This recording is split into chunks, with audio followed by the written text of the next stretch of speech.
Friends, 1107 days of war between Russia and Ukraine. There are no changes in Kherson regions.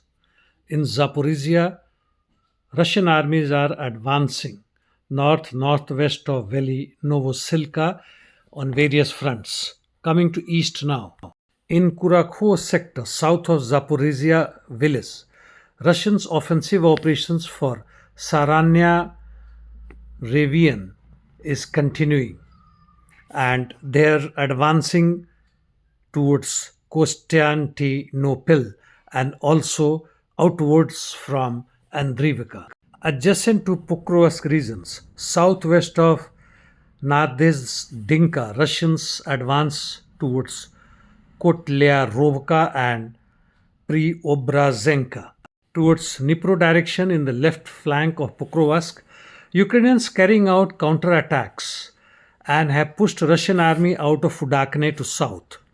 Ukraine's offensive operation is also on in Uspenovka, Udaknoe, Kotlino, Peshanoe, and Shevchenko area. In southern Pokrovsk area, Russians' offensive operation is on, though situation in Peshanoe is deteriorating as Peshanoe is by and large under Ukrainians' control.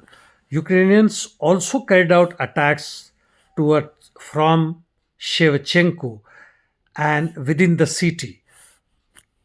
Their aim seems to be from here towards Novotroitskoye and also for Uspenovka direction. Now it is clear that Ukrainians have taken initiative as far as Pokrovsk is concerned by bringing enough fresh reinforcements and materials. As far as Toretsk is concerned, here too Ukrainians have advanced and recaptured Toretskaya mine and have made fresh gains in Zabalka district. Northeast Ukraine, in Liman direction, Russians have advanced towards Krivoshiv Gully, northwest of Terny and north of Koledezhdy. They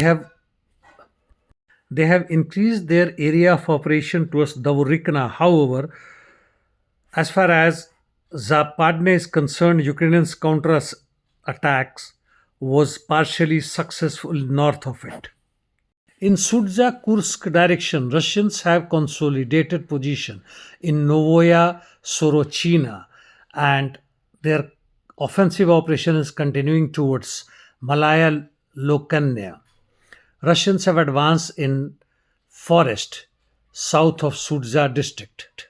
Interdiction missions, heavy interdiction missions continuing from Russian sides using both missiles in Kryvyi Rog, Kiev, Kharkov, Sumy and drones hitting targets in Odessa, 5 of the places, Kharkov, Pavlograd.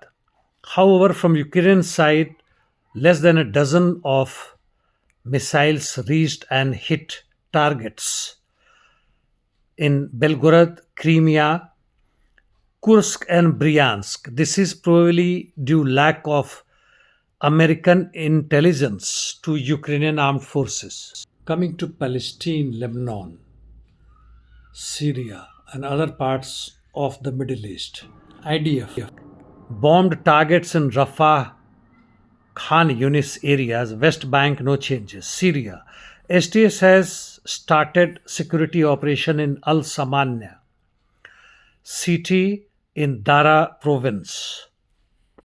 As per a leaked information, Hamas was empowered militarily, financially by the Zionist state under the supervision of Netanyahu and Shin Bet intelligence, and the thought that Hamas will continue to be manageable threat and under their control.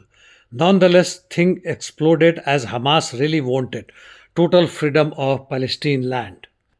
Coming to Sudan, Sudanese armed forces started operations to recapture leftover land under control of RSF.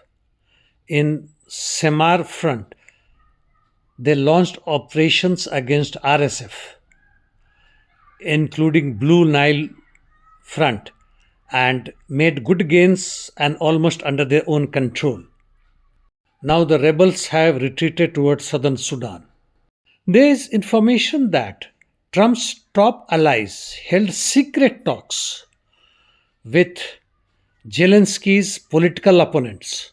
What is the aim? We can guess it. And also, there is information that Putin has lifted all military restrictions on his army. And what does that mean? That now the Russian army will be attacking Ukrainian military, transport infrastructure, energy system, Ukrainian key leaders, that includes military leaders as well as ministers. That is decision making centers even at higher level.